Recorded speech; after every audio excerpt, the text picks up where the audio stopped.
Imagine owing over $2 million, your business failing, and creditors calling daily. For Jose Lantigua, a successful furniture salesman from Florida, this wasn't a hypothetical nightmare. It was his grim reality in 2013. Faced with overwhelming debt from failed ventures and personal loans, Lantigua concocted a desperate, audacious plan. He would fake his own death. His goal was simple yet criminal. Disappear, let his wife collect on a $2 million life insurance policy, and escape financial ruin. He meticulously crafted a backstory, claiming he was traveling to Venezuela for business, a country known for its political instability and the potential for a convenient disappearance. This wasn't a spur-of-the-moment decision. It was a calculated scheme, months in the making, involving fake documents and a web of lies. But as we'll see, even the most elaborate plans often unravel when confronted with diligent investigators. Lantigua's plan began to take shape in July 2013. He traveled to Venezuela, a country where he had previous business connections. Soon after, his wife, Daphne, reported him missing to U.S. authorities, claiming he had vanished during a business trip to Caracas. The story she relayed was chilling. A kidnapper had contacted her, demanding a ransom, then later reported Lantigua had died from a heart attack during captivity. To solidify the deception, Daphne provided a death certificate, purportedly issued by Venezuelan authorities, complete with official-looking stamps and signatures. This document was crucial for claiming the life insurance payout. However, the authenticity of the certificate would become the first major crack in their elaborate facade. Investigators quickly noticed inconsistencies, hinting that this wasn't just a tragedy, but something far more sinister. They started digging, and what they found would shock everyone. With the fabricated death certificate in hand, Daphne Lantigua promptly filed a claim with his life insurance provider, seeking the full $2 million payout.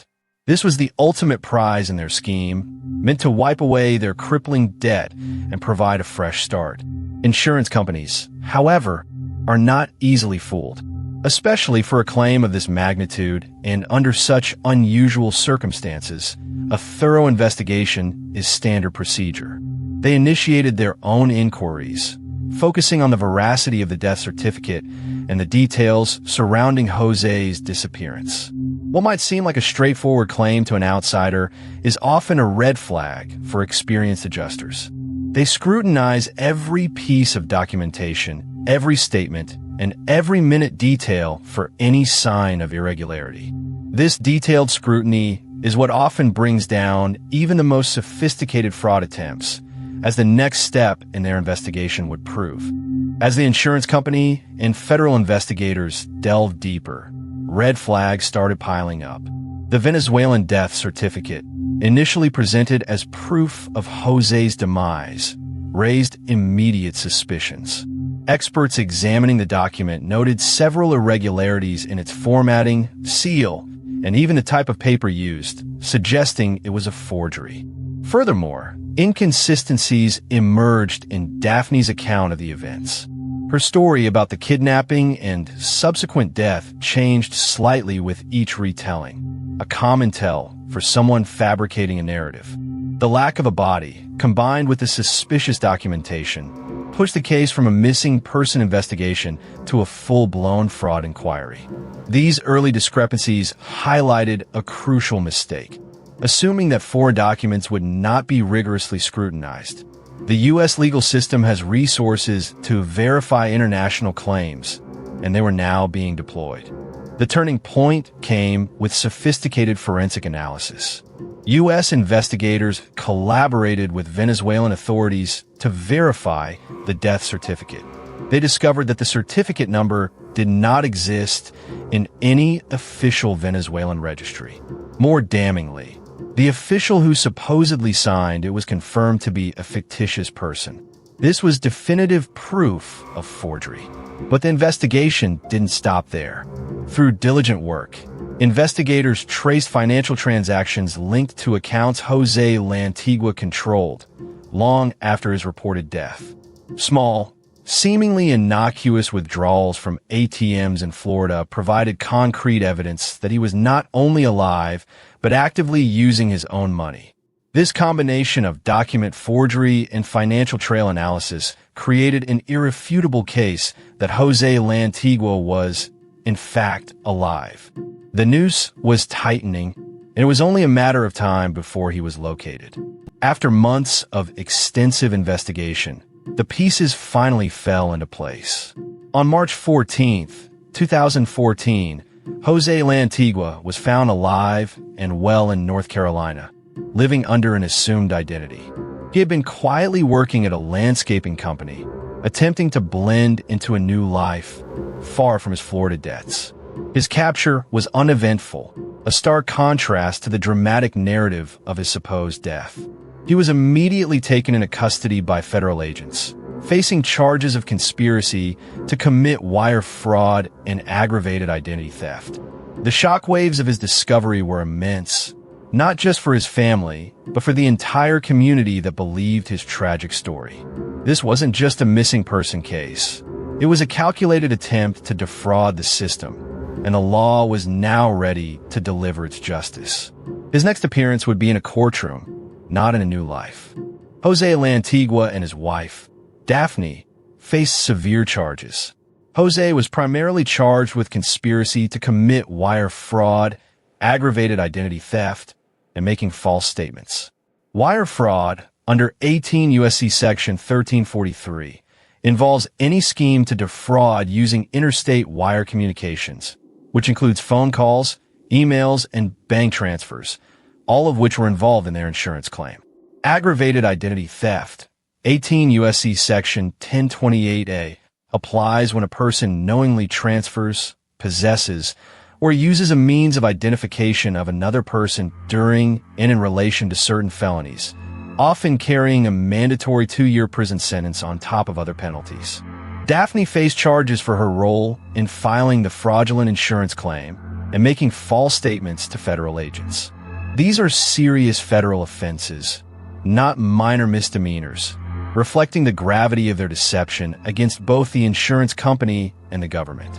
Their actions had crossed a critical legal line. Both Jose and Daphne Lantigua eventually pleaded guilty to their respective charges. Jose Lantigua pleaded guilty to conspiracy to commit wire fraud and aggravated identity theft. His wife, Daphne, pleaded guilty to conspiracy to commit wire fraud. The evidence against them was overwhelming. The forged death certificate, the financial trails, and Jose's capture alive. A trial would have likely resulted in convictions, and plea bargains often offer a path to slightly reduce sentences in exchange for admitting guilt and saving the court time and resources. The court's proceedings highlighted the meticulous work of the investigators and the clear intent behind the fraud. Their guilty pleas removed any doubt about their involvement and focused the legal process on determining appropriate punishment. This meant that the full force of the law was about to come down on them. In December 2014, Jose Lantigua was sentenced to 14 years in federal prison. This included a mandatory 2-year sentence for aggravated identity theft, stacked on top of his sentence for wire fraud. He was also ordered to pay restitution of $2 million to the life insurance company, a sum he'll likely struggle to repay for the rest of his life. Daphne Lantigua received a sentence of 5 years probation and was ordered to pay $20,000 in restitution. The disparity in sentences reflects their differing levels of involvement and culpability in the scheme. Jose was the mastermind and the one who directly faked his death, while Daphne's role was more in facilitating the fraudulent claim. This harsh outcome serves as a stark warning. The U.S. legal system takes insurance fraud and identity theft very seriously, especially when they involve such elaborate deception and a large sum of money. The consequences were far worse than the debt he tried to escape. A common myth perpetuated in fiction is that faking your death is a clever, viable way to escape debts or legal troubles. The Jose Lantigua case unequivocally debunks this. The reality is that modern investigative techniques, cross-agency collaboration, and financial tracking make it incredibly difficult, if not impossible, to successfully disappear. Any attempt to collect life insurance or other benefits based on a fake death will trigger extensive scrutiny. Moreover, the legal consequences, as seen with Lantigua, are far more severe than the original problems you're trying to escape. Instead of solving debt, you add federal felony charges, years in prison, and massive restitution orders. The idea of a quiet, anonymous new life after faking your death is a fantasy that the U.S. legal system is well equipped to shatter, leaving you in a far worse position than where you started. The Lantigua case powerfully illustrates the far-reaching arm of U.S. law enforcement. Even when a person attempts to use international borders or foreign documents, federal agencies like the FBI and U.S. Marshal Service can collaborate with international partners to verify information and track down individuals.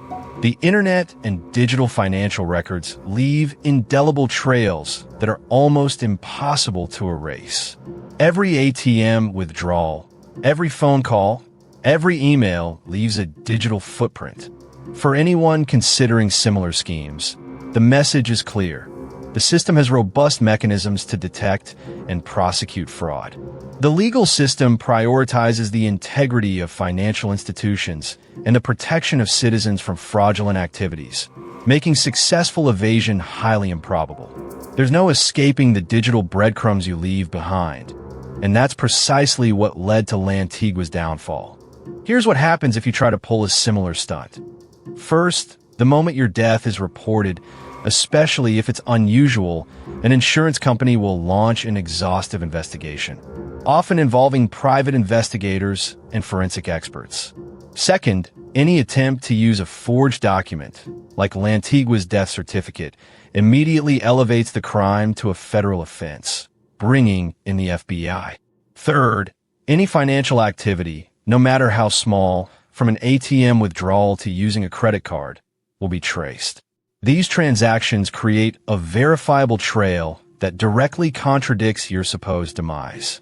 Fourth, involving others, like Daphne, in your scheme only creates more potential witnesses against you and exposes them to criminal liability.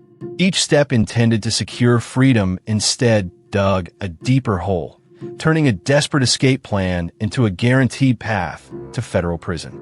The mistakes were numerous, and the consequences predictable. The Jose Lantigua case is a stark reminder that desperate measures, especially those involving criminal fraud, only lead to more severe consequences. There is no easy escape from debt by faking your death. The U.S. legal system has the tools and determination to uncover such deceptions. Honesty, even in dire financial situations, remains the only path forward.